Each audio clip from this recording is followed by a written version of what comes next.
history was made on the offensive side of the ball in New Orleans Sunday.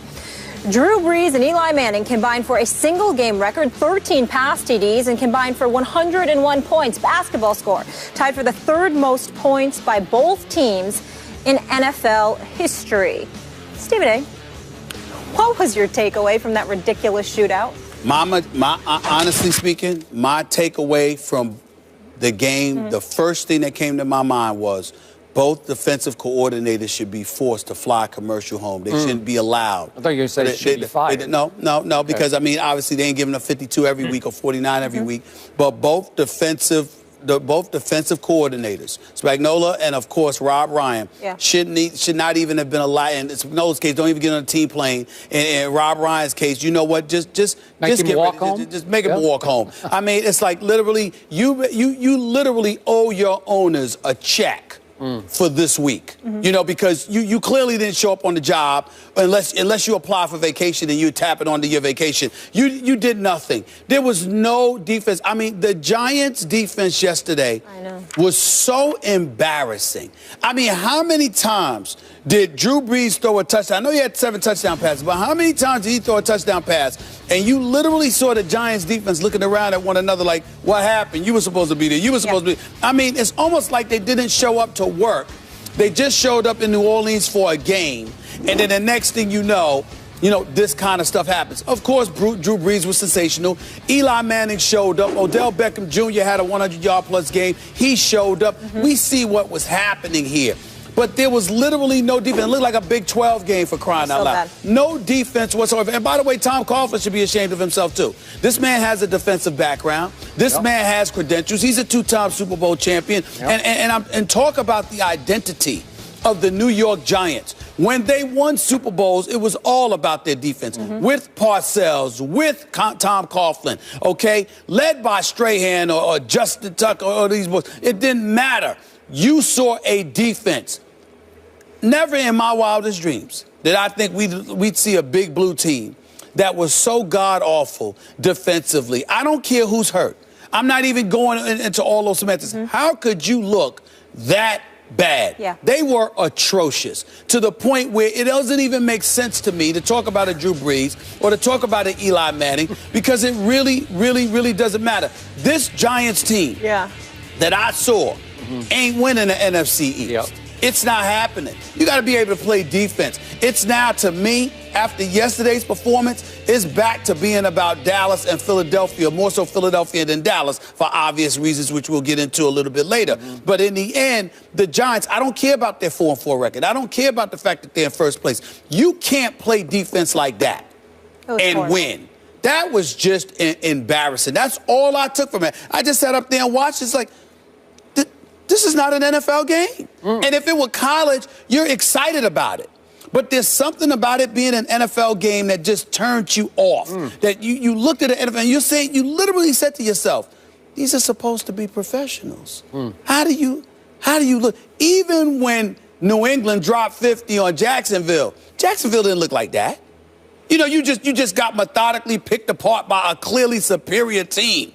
No, in the case of the Giants against the Saints, it literally looked like both teams decided not to play defense. The 29th and 30th ranked defense going into it, total I mean, I couldn't believe how bad they looked. I really couldn't. Did the game count? Yes. It goes in the standings, It goes in the standings. Okay, I want to make sure of that because you said it didn't look like an NFL game. It did. And by the way, before I launch on this, Molly is threatening to unfollow me on Twitter. I trolled him last night. I thanked the Saints for winning that game for me and my Cowboys, and in it, I wrote Giants in all lowercase letters. And everything like else little in Giants. caps. Okay? Just obnoxious. She's going to unfollow me over it was obnoxious. That's fine. Okay, here's my takeaway. No team that gives up 52 points deserves to win the NFC East. I'm sorry, no team. Right. So that was my number one takeaway. And number two, because the game did count in the standings, dropping the Giants to, 4-4? First place. Now, somehow, some way, embarrassingly enough for the division, my Dallas Cowboys are still only one game out of first place in the loss column. Only one game out of first place in the loss. Are you kidding me?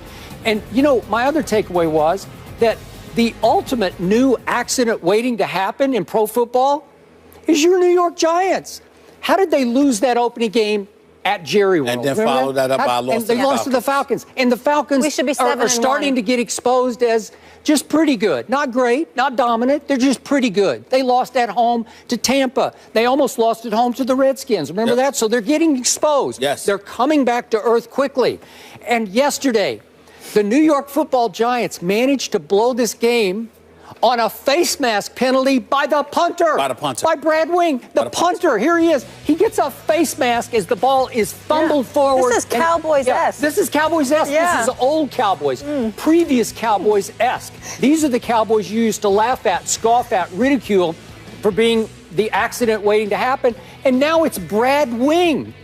Brad Wing, he gets a face mask, and all of a sudden they've got a 50-yard field goal, and the new kicker hits it, and the game is over. And here's the God's truth of what happened yesterday. Your Giants didn't deserve to win this game because your Giants were 1 out of 8 on third down. In the shootout, they still were only 1 of 8 on third down. And when you look at the total yards, your Giants had 416, which is really good. The other team's got 614, so almost 200 fewer yards do your Giants have than Drew Brees and company, right? Yeah. And the Giants did have 1 defensive touchdown on the fumble return, 63 yards. Okay, so you hang in. That actually put you ahead. But the home team had 2 turnovers, and the Giants only had 1 turnover. Yeah. So I look at what happened. Your Giants were lucky to be in the game, and then incredibly unlucky to blow the game. In the end, they come back to the pack. And the truth is, the NFC East, halfway through, it hasn't even started yet, right? It's like it's up for grabs now. It's still, I don't know, the Washington Redskins could win the NFC East for all I know. Yo, listen, they're only a game back. That's what I'm saying. They're only a game back. I mean, it's, again, Dominique Rodgers-Cromartie, I want to sort of omit him from this conversation because he makes plays. He's had 3 interceptions in the last 2 weeks. He finds a way to keep himself actively involved. Yeah. I get all of that, but I mean, this is some embarrassing stuff here. And you Spagnola, I mean, you should be ashamed of yourself. You Rob Ryan. I don't care that you won. You should be ashamed of yourself. You Rob Ryan, your defense. I mean, talk about somebody that lost his luster. I mean, think about it. Once upon a time, we just sat there and said if he lost some weight and got a haircut, we you know what, he could be a head coach. He could be a head coach. Gotta look the part. Gotta show up to work like a professional. Get a haircut. Go to a salon, or in his case, a salon, not a barbershop, and just get the haircut. Do whatever. Okay. Do whatever you need to do. Yeah. But then you look at this defense and the way that it has played, particularly yesterday too. Just no excuse whatsoever. And the Giants didn't even run the football. Everything was with their passing attack. And you just looked at it, and somehow, some way, despite throwing 6 touchdown passes, 350 yards. I mean, what is it here? A rating of 138. Yeah. Somehow, some way, Eli Manning still lost this game. He lost the game. The New Orleans defense is bad. It was bad yesterday. But the Giants were so embarrassing because, again, at least when New Orleans got beat, there was somebody in the vicinity. Yep. I mean, you look at the Giants, it was like, literally, who was it that scored the 1 touchdown where he's just strolling in? When he just strolling, I mean, who was? Literally walked in, looking behind, and it's like, there's nobody near me. Nobody's home. He literally could have walked the last 30 yards. Most yards allowed since 1943 by the Giants. I don't even understand it. I really don't understand it. He literally could have walked the last 30 yards. Yeah. Walked.